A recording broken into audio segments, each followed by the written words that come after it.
أهل لبنان. أنا الصراحة مبسوط ومش مبسوط. ليش أكذب؟ عسكر، ممنوع الكذب يا إخوان.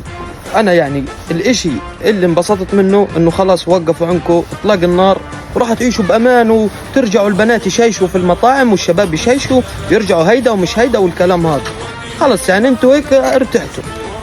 هذا إشي أنا مبسوط منه. والإشي اللي مضايقني إنه الحين إحنا رجعنا لحالنا. يعني انتوا كنتوا السند لنا، بس الحين خلص يعني مش مشكلة.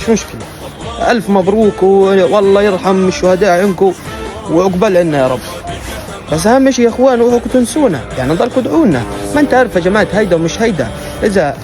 إذا مش كل واحد بهذا الفيديو بصير يدعي لنا من أهل لبنان، والله غير أنزل عنكم منشور وأخبص، والله لا أجي أطبش عليكم حجار. طلع في مليون حجر حوالي. يعني أهم شيء اصحوا تنسونا. ما انتوا عارفين عسكر بحبكم وانتوا تحبوا عسكر، صح ولا لا؟ عشان هيك الكل يدعينا في التعليقات. خلص يلا سلام. انا بدي اروح اعمل شوبينج. شو شوبينج يعني؟ سلام.